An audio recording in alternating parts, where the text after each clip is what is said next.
Congresswoman, your electoral team spent $53,500 on lavish accommodations during the past 12 months, while the average worker in your area earns a salary of $31,000.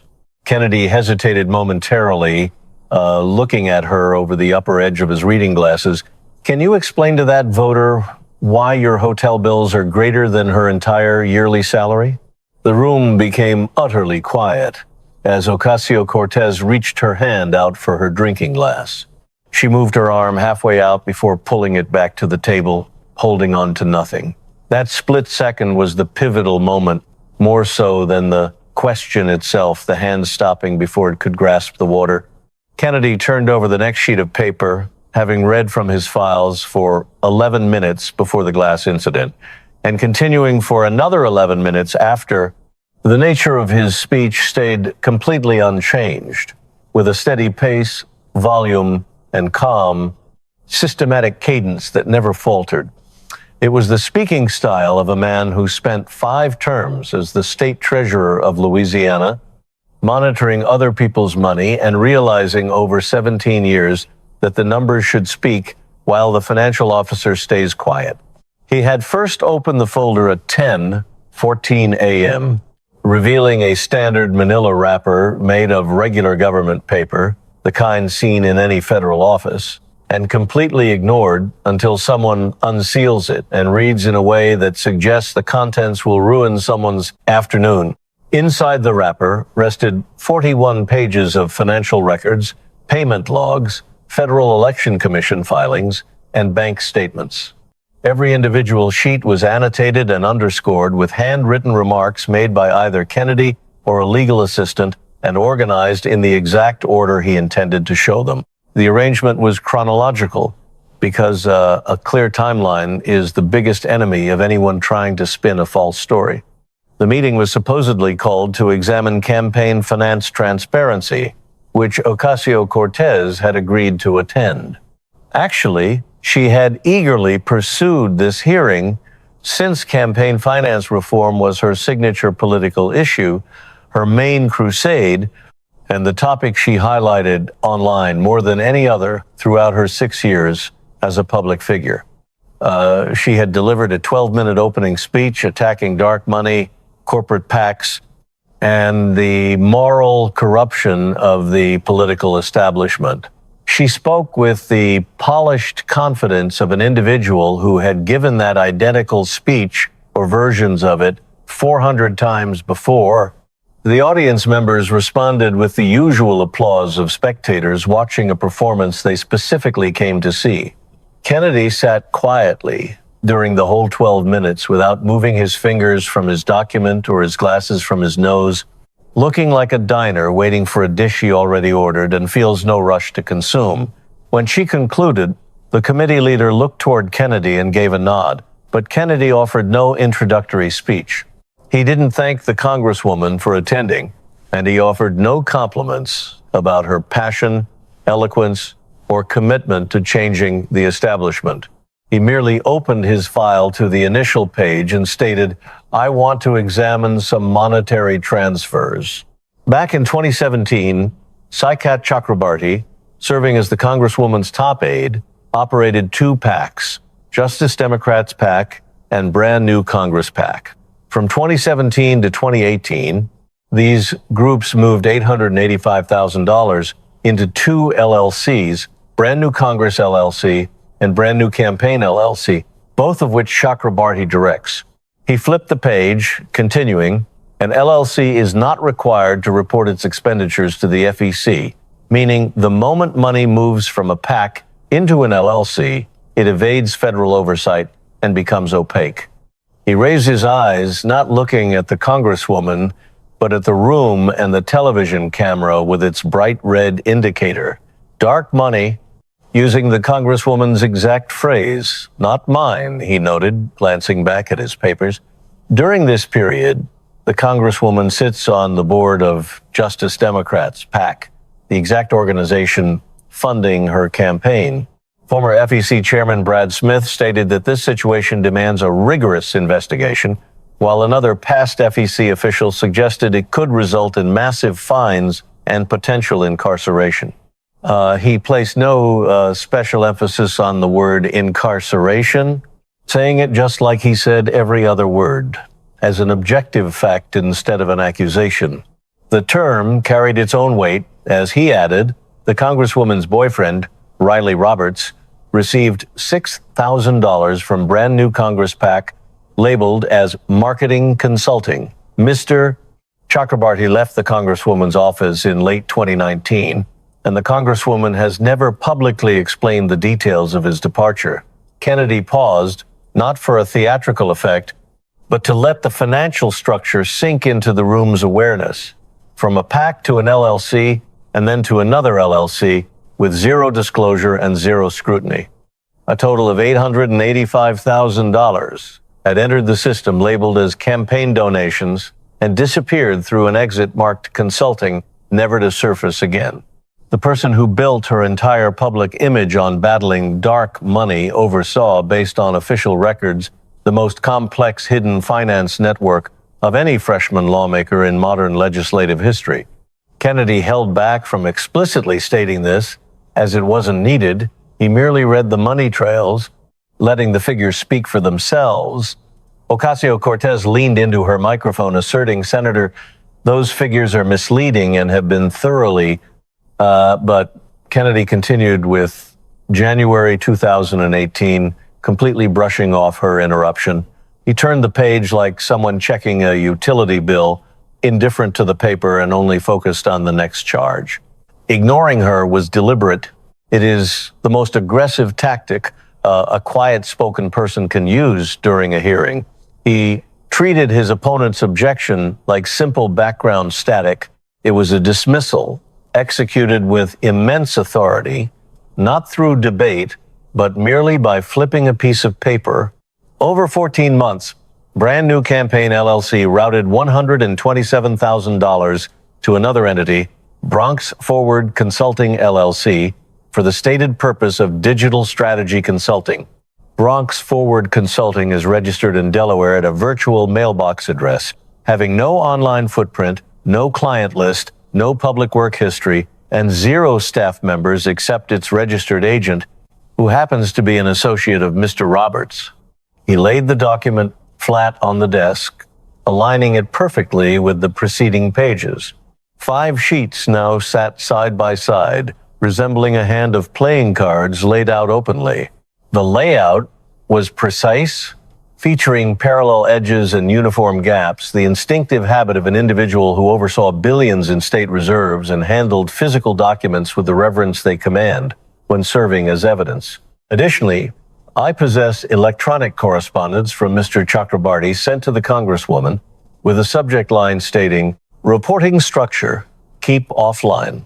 The message outlines instructions on how to respond to inquiries regarding the connection between Justice Democrats PAC and Brand New Congress LLC.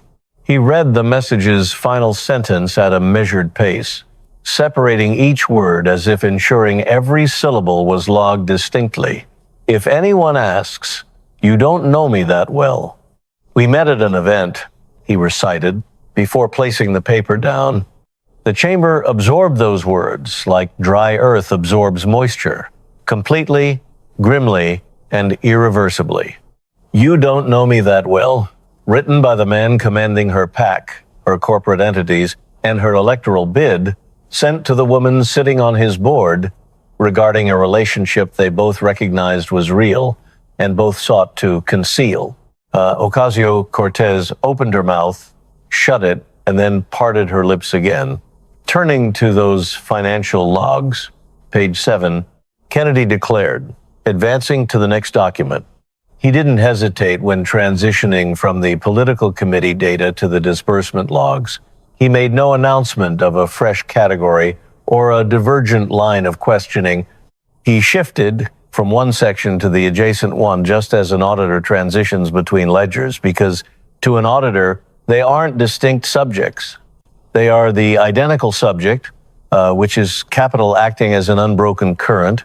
The sole mystery is its destination, 2025 campaign spending.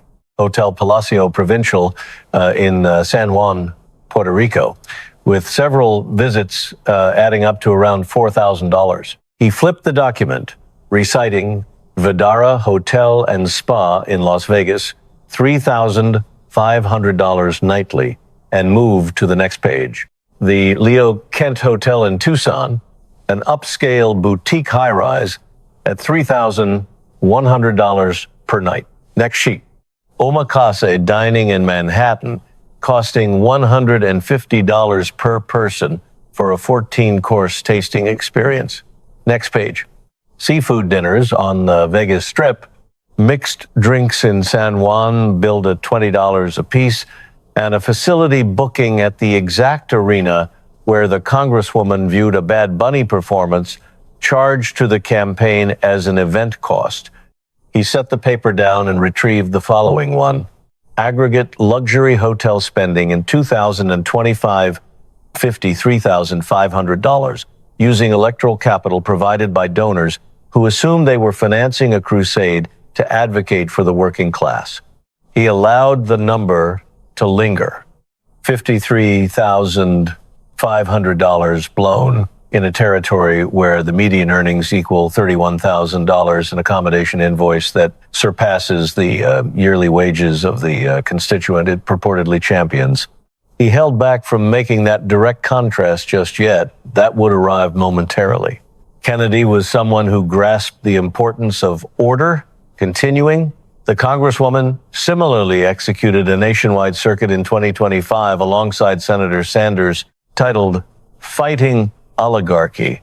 She traveled to these gatherings via chartered aircraft, lodged in premium accommodations averaging $3,300 per evening, and dined at establishments where a solitary dish exceeds the cost of a week's worth of groceries in the Bronx, all while standing on stages in every municipality, declaring to blue-collar citizens that they were being plundered by the elites. He revealed a fresh record.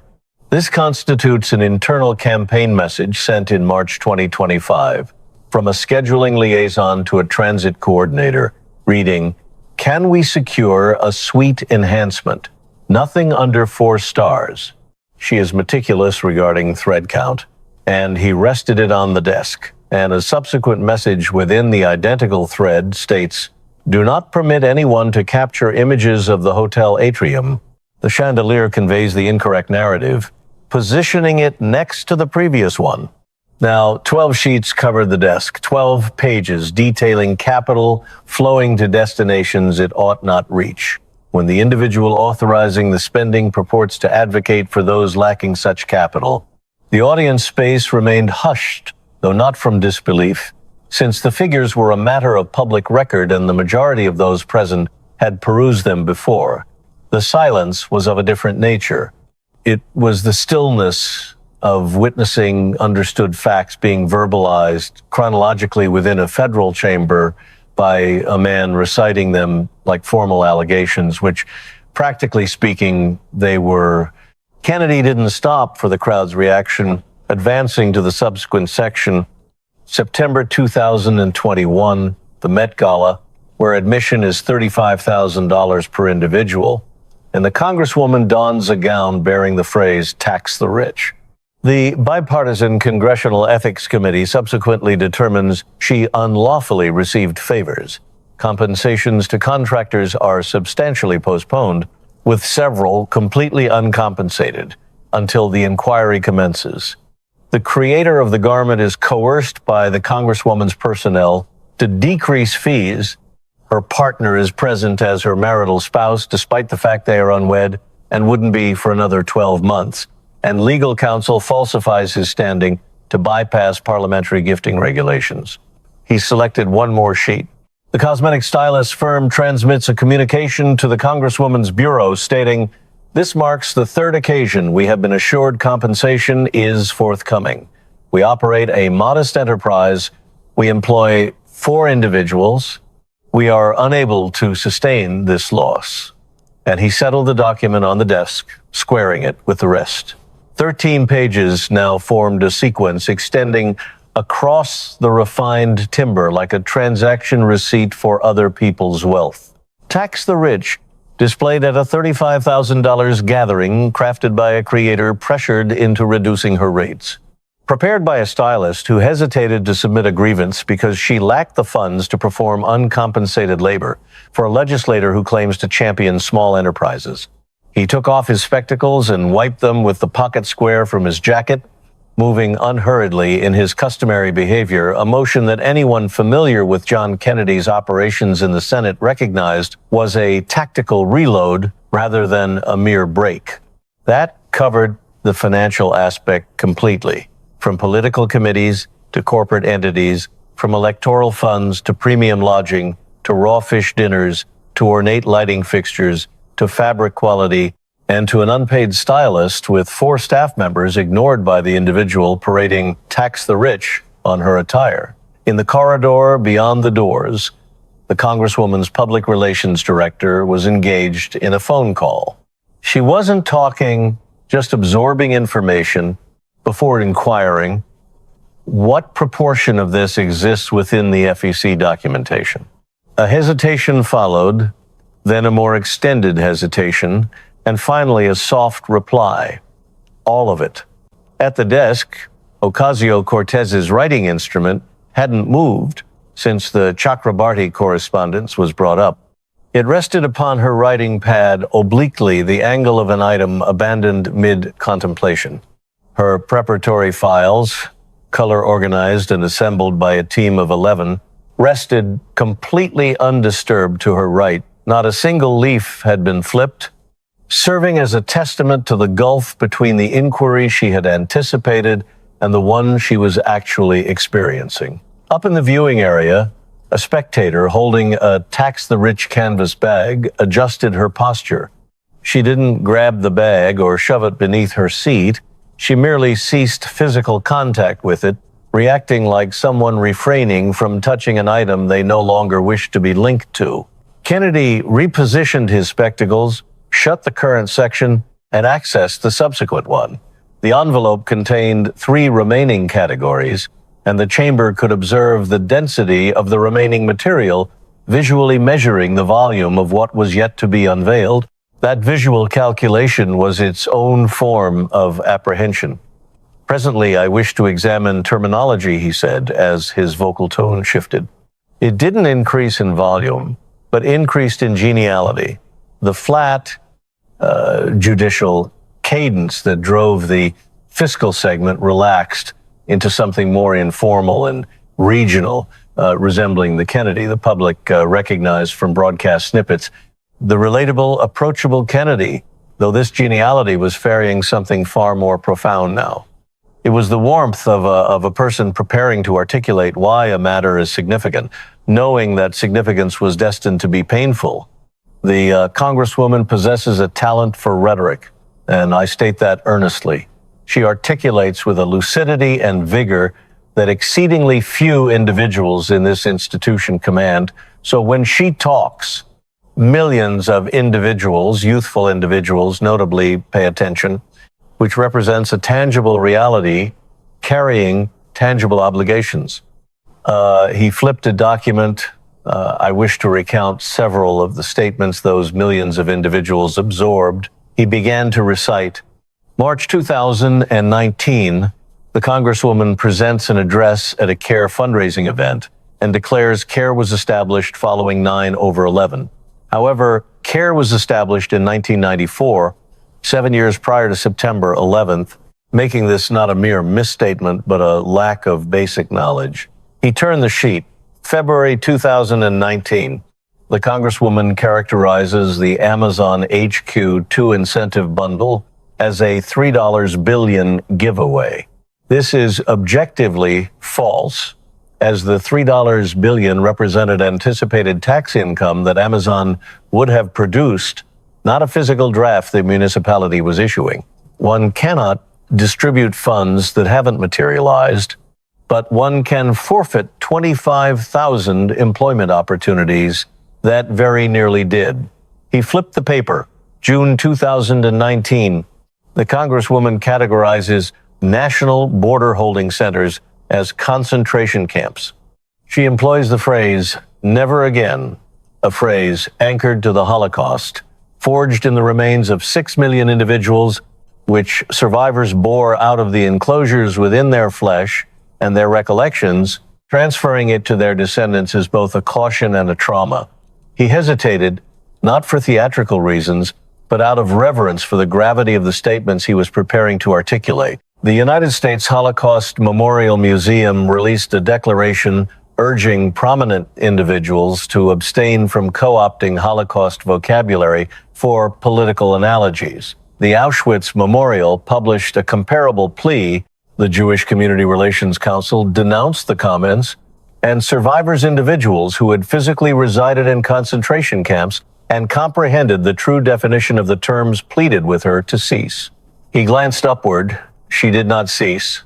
He advanced the page.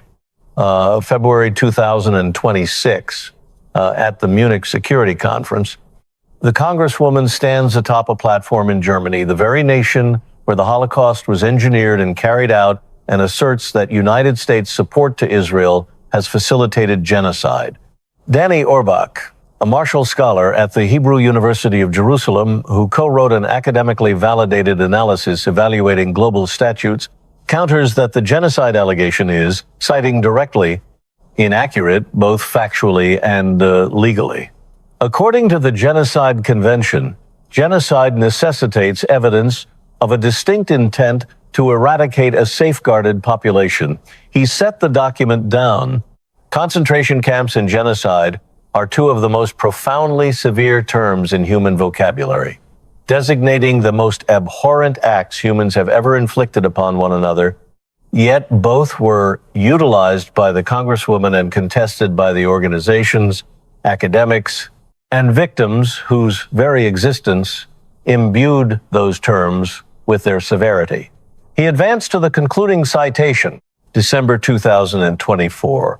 The Congresswoman is questioned regarding $4,550 in publicly funded compensations directed to a choreography troupe and a person identified as Juan D. Gonzalez, categorized as training within House disbursement records, to which she replies on digital platforms, 100% false.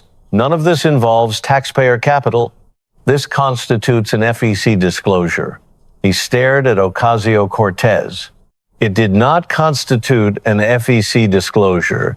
It was a House disbursement record involving public capital, not electoral capital, meaning the Congresswoman either lacks the capacity to distinguish between her personal registry and the American public's registry, or she possesses that capacity and made the claim regardless.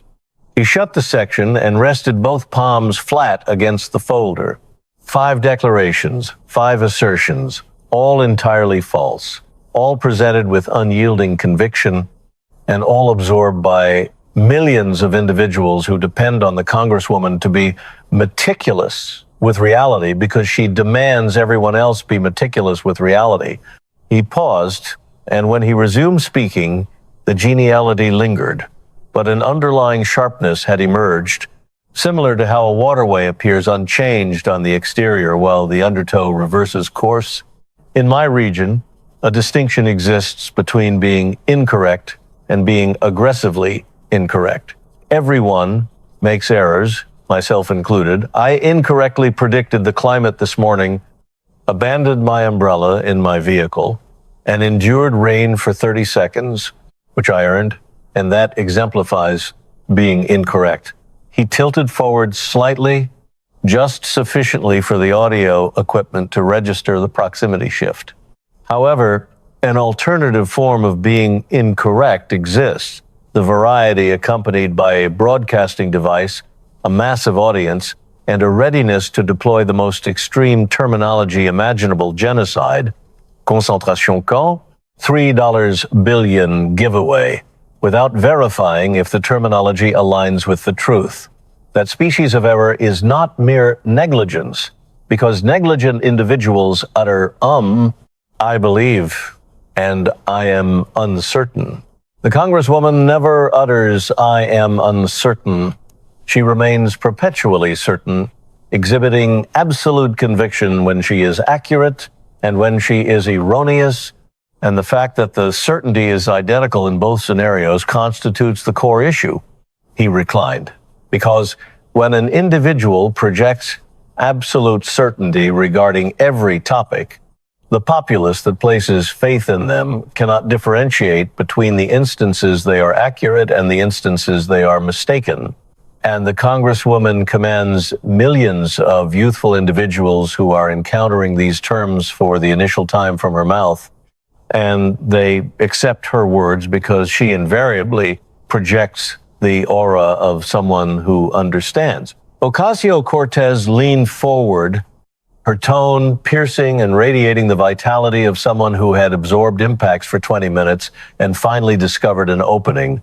Senator Kennedy, I find it profoundly hypocritical that an affiliate of the faction that sought to subvert a democratic electoral process is educating me regarding the conscientious application of facts. Kennedy did not interject. He held his peace, interlaced his fingers upon the desk, and remained silent. It was the manner in which an individual awaits a breaker to crash before wading through it. The patience of a person who understands the breaker poses no threat, that navigating it is inconsequential, and that the sea will remain long after the breaker dissipates. Gone, she concluded, her statement lingering in the atmosphere as a deflection, a diversion, and an endeavor to shift the battlefield from her vocabulary to his political faction, from her history to his associations. It was the tactic she had employed countless times on digital platforms, during media interactions, and within committee meetings whenever the scrutiny grew excessively intimate. Alter the topic, center it on the opposition, and transform the interrogator into the narrative. Ma'am, Kennedy responded, we are not debating my political faction. We are examining your vocabulary, specifically the instances where it was factually incorrect. The deflection disintegrated, not due to Kennedy assailing it, but because he simply declined to engage with it. He remained anchored to his position on the documentation, the history, and the paper laid out before him. He had not strayed from the physical evidence a single time during the entirety of the proceedings. He had avoided being lured into any disputes concerning philosophy, governance, or partisan ties. He merely recited figures.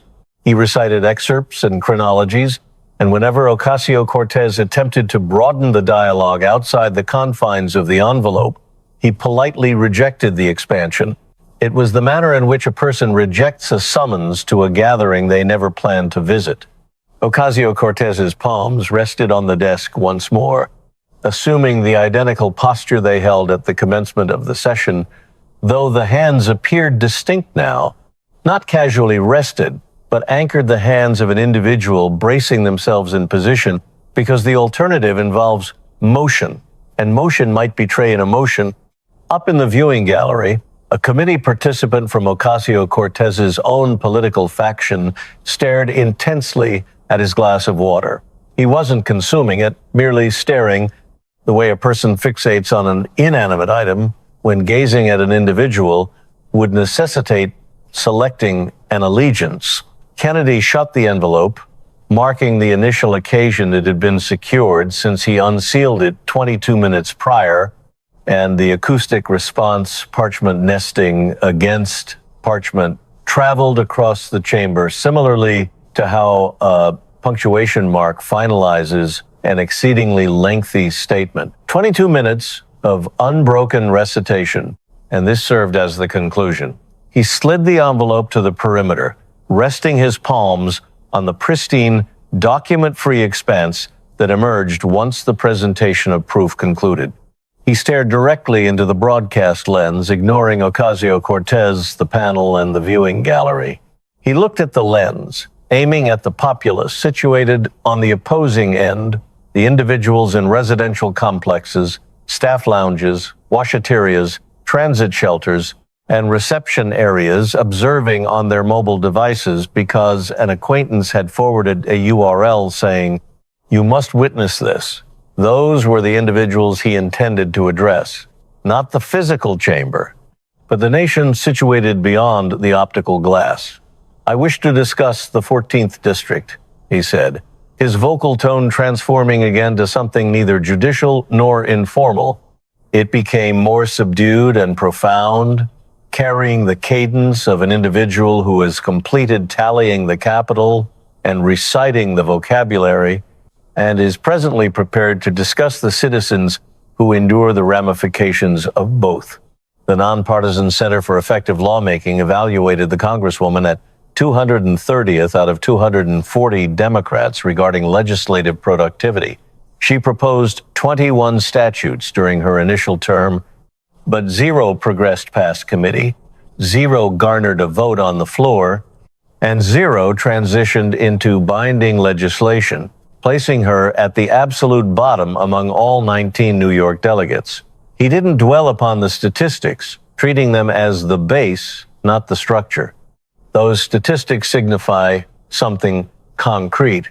They indicate that the residents of the 14th district selected a delegate who failed to delegate, failed to enact statutes, and failed to transform the hardships of their voters into the remedies of their government. Instead, she engaged in alternative activities like posting online, delivering addresses, cultivating a persona, attending the Met Gala, and traveling to Munich, but she failed to legislate. During 2019, the Congresswoman spearheaded the movement to obstruct Amazon's secondary headquarters from establishing itself in Long Island City, situated within her territory. Amazon was proposing 25,000 employment opportunities with median compensation at $150,000, base level roles offering $65,000, $4 billion in payroll, and $12 billion in fiscal stimulation. He halted, adding, but Amazon abandoned the initiative, withdrawing the employment. 57% of the electorate in her own territory, the individuals who positioned her in that seat, declared it was detrimental for New York. They erected a display board in Times Square reading, "Thanks for nothing, AOC," which remained visible for 7 days. It did not require a longer duration, as every resident in the metropolis had already observed it. He paused. The Amazon statistics were widely known, but he was establishing them as a platform to position a more substantial reality. Subsequently, the Congresswoman proclaimed a triumph. Amazon eventually launched a more modest facility in Manhattan with 1,500 roles, 0 fiscal concessions, and 6% of the initial projection. She published an image of herself reclining on her sofa and informed the digital sphere that she was owed an expression of remorse, he said, focusing on the lens, but I intend to inform you regarding one of the citizens who did not experience a triumph. Maria Gutierrez operates as a solitary parent residing in Queens.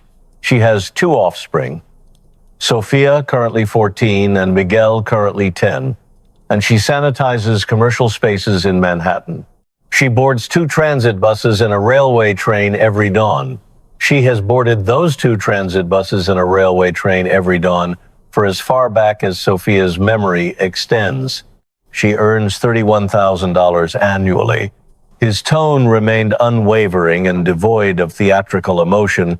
The reality was adequately poignant on its own, representing the real lives of 60 million citizens, and the sheer ordinariness of these details rendered them utterly destructive when contrasted against $53,500 in premium lodging. In 2018, Maria submitted an application for a base-level role within Amazon's projected headquarters. $65,000 annually would have multiplied her earnings by 2, and she obtained an introductory acceptance. She produced a hard copy of the correspondence and affixed it to her cooling appliance. Her child, Sophia, developed a habit of touching it every morning prior to attending classes. He hesitated. Then the Congresswoman dismantled the agreement. Amazon withdrew, the correspondence was taken down, and Sophia ceased touching the appliance. He abstained from permitting the imagery to cross into melodrama, progressing because Maria's circumstance represented an enduring reality. 3 years subsequent, Maria continues to sanitize commercial spaces. She continues to navigate 2 buses and a train. Sophia is 14 presently, performs adequately in secondary education, and maintains weekend employment at a provision market to assist with leasing costs. Maria submitted an application for a role at a logistics facility in the Bronx the previous month with initial compensation of $38,000. She was unsuccessful, as 200 candidates were vying for 12 openings. $38,000 reflects what is accessible today. The Amazon opportunity was valued at $65,000, and the disparity, $27,000 annually, represents the gap between Maria remaining in Queens and being compelled to relocate to a district she cannot manage the transit from. It represents the gap between an adolescent concluding her education alongside her peers and an adolescent initiating a new life at an unfamiliar institution because her parent was unable to maintain their dwelling. He allowed the math to settle as a family dynamic, $27,000 annually. That represents the price of a single governmental choice executed by a single representative who labeled it a triumph. Maria did not label it a triumph. Maria contacted the educational facility to inquire if the post-instructional care was still operational because she is incapable of retrieving her offspring prior to 6:30. Boarding 2 buses and a train demands that duration. He glanced at the secured envelope upon the desk, then back to the camera lens. The Congresswoman utilized $53,500 for luxury accommodations over the past 12 months. Maria earns $31,000. The Congresswoman's lodging invoice equals Maria's complete yearly wages, accompanied by an additional $22,500. That does not constitute a partisan debate point. That constitutes basic calculation, Maria's calculation. The calculation of a parent who tracks every cent, because every cent signifies the barrier between remaining and departing. He adjusted his neckwear and placed his spectacles back on the initial instance they had returned to his visage since the fiscal segment concluded. It was the definitive motion of a craftsman stowing his instruments because the task is fulfilled, having removed them for the capital, vocabulary and territory, and replacing them because there remain nothing further requiring unshielded vision. The capital travels to the incorrect destinations, and the vocabulary strikes the incorrect marks. And the citizens of the 14th District, the individuals she insists she champions every single day across every digital venue, remain aboard the transit, 2 buses and a train every dawn, identical trajectory, identical wages, identical cooling appliance, bearing nothing upon its surface. He gestured toward the committee director. I surrender my remaining time. He consumed a small amount of water and replaced it securely. His inquiry was concluded, the envelope secured, the spectacles positioned, and the documents reviewed, not the entirety, stopping at 23, leaving 18 unreviewed sheets resting within like unspent ammunition, assuring that further material perpetually existed because the path of capital does not terminate merely because the hearing does, all while never elevating his volume a single time. Ocasio-Cortez elevated herself unhurriedly, not with the assured ascension of a figure who dominates environments, but with the cautious, calculated action of an individual fully conscious that every lens is anticipating her move, deciding the most advantageous subsequent move is absolute inaction. She did not provide a concluding defense, didn't utilize prepared counter remarks, and didn't reference undisclosed funds or the working class residents of the Bronx. She retrieved her mobile device, abandoning the preparatory files where they rested. 46 color-categorized sheets sat completely unbothered. At the exit, she hesitated, pivoting halfway toward the desk where the files continued to lie and the writing instrument remained oblique. Her lips parted, and for a fraction of a second, the chamber witnessed the perceptible bodily strain of electing not to vocalize. her mandible clenched, her lips sealed, and she departed through the exit. The acoustic reverberation of the exit ceiling was the final element captured, while Kennedy retained his seat. He pressed the envelope, closed one ultimate time, softly, the way an individual closes a tome they honor but do not find pleasurable. He aligned his pen and depleted his water, the unhurried actions of someone who achieved precisely what they arrived to achieve and had no intention of executing anything further. Within a 24-hour window, the FEC declared a broadened examination into the Capital Transfer Network involving Brand New Congress, LLC, and Bronx Forward Consulting, LLC. Ocasio-Cortez's administration issued a declaration characterizing the inquiry as a partisan theatrical display engineered to divert attention from genuine ethical decay. The declaration failed to acknowledge the $127,000 allocated to Bronx Forward Consulting, and it failed to acknowledge the Chakrabarty correspondence. It failed to acknowledge the 0.3% statistical probability, the $53,500 spent on premium lodging, or the uncompensated cosmetic stylist. It acknowledged zero specifics because doing so would necessitate providing contradictory documentation, and no such documentation existed.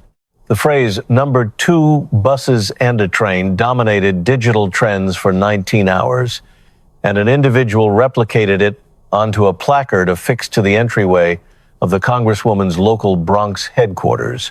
An image of the placard, affixed beneath the formal governmental crest, was distributed 280,000 times. No individual detached it for 3 days, and within a 7-day span, a pair of prominent financial backers paused their donations. One, a technology director who had reached the maximum contribution limit, anonymously informed the New York Times that the proceedings had introduced queries I am unable to resolve on behalf of the administration, and I should not be obligated to. Backers harbor little concern for philosophy. Backers harbor concern for liability. And John Kennedy had transformed Alexandria Ocasio-Cortez into a liability by subjecting her to a thorough, unceasing, unrefuted examination.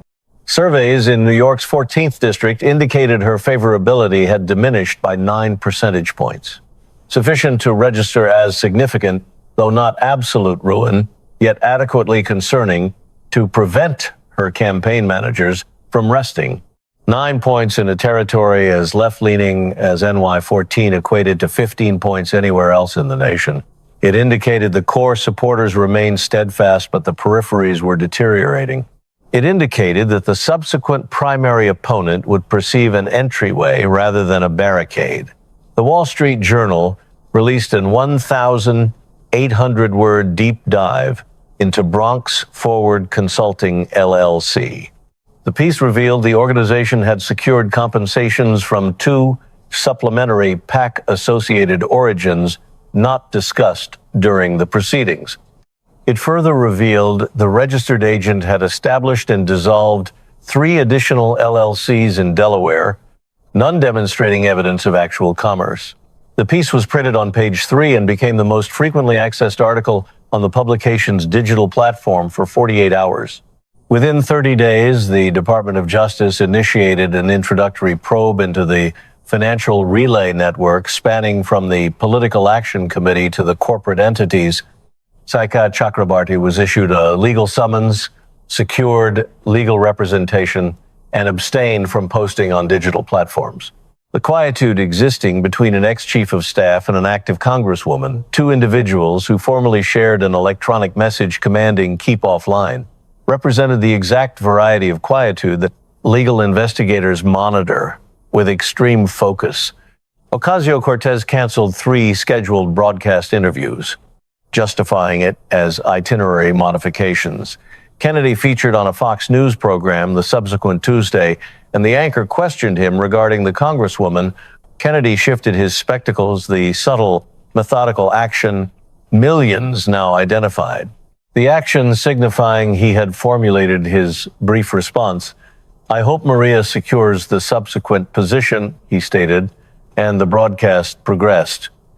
In a modest residence in Queens, Maria Gutierrez remained seated at the dining surface with the illumination active and her mobile device face down.